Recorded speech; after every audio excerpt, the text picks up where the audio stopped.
Hello, friends. Do you love to travel and learn about new places and things? Great! Then you are in the right place. Join Jasmine the cat and Gracie the tortoise as they have fun exploring the USA, the world, and beyond. Hello, friends! It's Jasmine, the jazzy gray cat, here with my bestie Gracie, the super smart tortoise. Say hi, Gracie. Greetings, my good friends. Gracie here. I'm so glad you joined us today as we learn more about desert animals. Jasmine, do you remember when we visited the Sahara? I sure do. It's in northern Africa. I love glamping in the desert. Who knew that camping could be so fabulous? We learned that the word Sahara is an Arabic word that means desert. So if you say Sahara Desert, you're saying desert twice. I remember that too. Let's just do a quick review of the Sahara and then on to the animals that live here. Me first. The Sahara is the biggest and hottest desert on the planet, going up to 136 degrees Fahrenheit. That is sizzling. It most certainly is. While most people think of the Sahara as just sand dunes, this desert is much more with rocks, gravel, and flat land. Many are surprised to find out that two rivers, the Niger and the Nile, run through the edges of the desert. Even so, parts of the desert can get less than 1 inch of rain in a year. Even if it's so hot and dry, lots of animals like to live here. Animals like hedgehogs, gerbils, gazelles, baboons, hyenas, foxes, and camels. Also, lots of scorpions and snakes. We already talked about the deerstalker scorpion and the fennec fox, so let's check out some of the others. Excellent idea, Jasmine. Do you have one to start us off? I sure do. It's the jerboa. It's a rodent and reminds me a lot of the kangaroo rat. It looks a lot like one too, with its long back legs and tail, teeny front arms, and big ears and eyes. Those big ears and eyes are helpful for finding food and avoiding becoming someone's lunch. Jerboas have sandy-colored fur so they can hide in the sand and are pretty teeny tiny at only 2 to 5 inches long. But you know what? Their tails can be up to 9 inches long. That's almost twice as big. They do sound very similar to that kangaroo rat. Any other similarities? Jerboas are great jumpers, too. Kangaroo rats can jump an amazing 7 feet, but jerboas have them beat at leaping up to 10 feet. Wowzers! Jerboas can run, jump, and skip. They move a lot more slowly when walking on their hind legs or hopping. That kangaroo tail is handy for helping them balance when they're standing or getting ready to jump. I think it's really funny how two animals that are so alike are found in places so far from each other.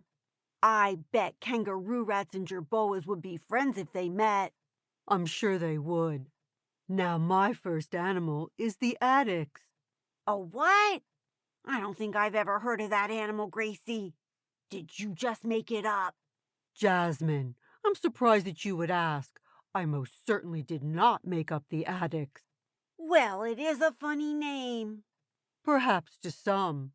An addax is a kind of antelope. Oh, like a deer. No, Jasmine, an antelope is not a deer. It is a hoofed mammal with hollow horns on its head.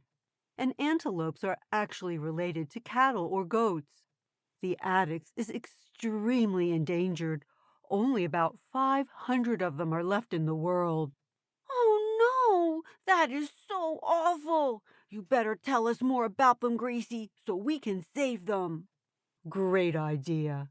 The addax is a shy, gentle, slow-moving animal, and this has made them an easy target for hunters. Their fur is grayish-brown in the winter and white in the summer. Being able to change color helps them stay cooler.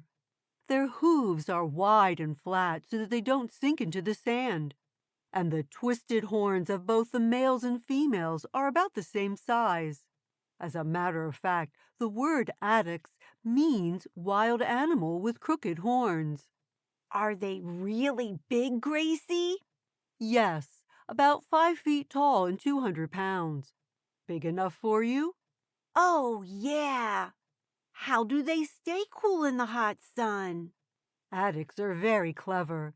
They will scoop out a hole in the sand, usually under a rock, and this shields them from the sun and the wind. Like most desert animals, they get enough water from the plants they eat. Any other cool facts? I have one more. Ancient Egyptians domesticated these animals and may even have used them as part of their religious ceremonies. Well, if the ancient Egyptians thought they were special, they must be. I hope we can save them. I do too. Now, what is your next animal, Jasmine? My next animal is actually a bird, the North African ostrich. They are the biggest birds in the world. How big, you ask? How big are they, Jasmine? How does 9 feet tall and weighing over 300 pounds sound? Huge, right? Ostriches can't fly, but they are super speedy runners. How fast, you ask? How fast, Jasmine? 43 miles per hour. As they zip around, they hold out their wings for balance. Zoom! And one stride of their long legs and strong feet is up to 10 to 16 feet wide. Also, here's some advice. Stay clear of those mighty legs, because when they get mad, they'll kick with them. Ouch! What colors are they? Thanks for asking. You can tell them apart by feather color. Boys are black with a white tail, and girls are mostly brown. They both have big eyes and long eyelashes to keep out the sand and dirt.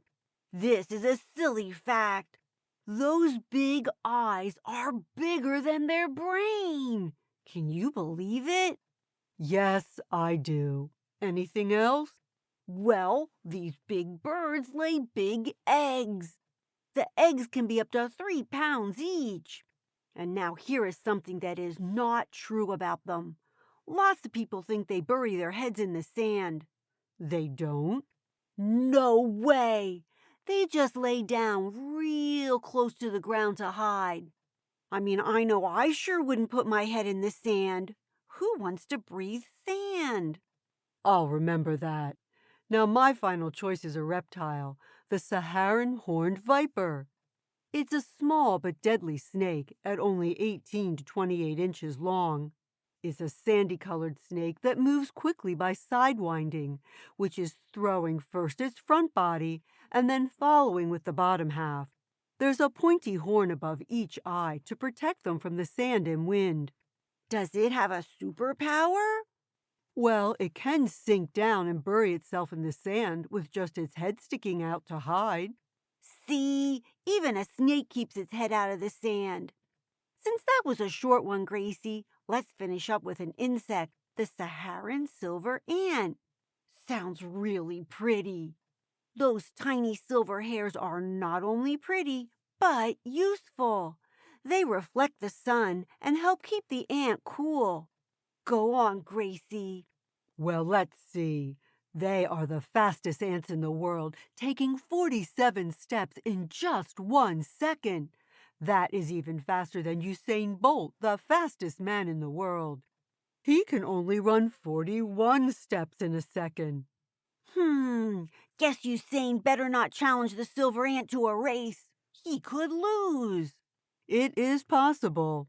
Why do these ants move so fast? Training for the Ant Olympics? I don't think so. Silver ants are one of the few creatures that don't hide in the shade.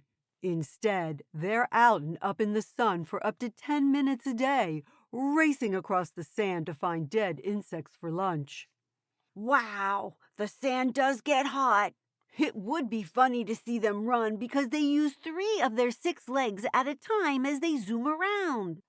Front and back on one side and the middle one on the other. Then they leap into the air and land on the other 3 legs and are off again. Super jazzy. They're like a silver flash. Yes, they are. Now, it's time to move on with some ant jokes. Are you ready? As always, what is the biggest ant in the world? I know, an elephant. You got it. I'm ready for yours. Now, what ant is even bigger than that? I know. A giant. Crazy. My favorite fact was that the Addicts makes a hiding place by digging out the sand under a shady rock. What was your favorite fact, Gracie? My favorite fact was that jerboas can jump up to 10 feet. How about you, friends? What was your favorite fact? Don't forget to tell someone you love. That's right. And come back next time for Australian desert animals. Bye now. Say goodbye, Gracie. Goodbye, my dear friends. See you next time. Hey everybody, thanks for joining Jasmine and Gracie on their adventure today. Come back next week for the next one. Hello everybody, it's Gwen here. If you want to know more about the places we visited, just go to our website, jasmineandgracie.podbean.com, and go to the sources page and you can find out all about the great places that we visited. See you next week. Bye-bye.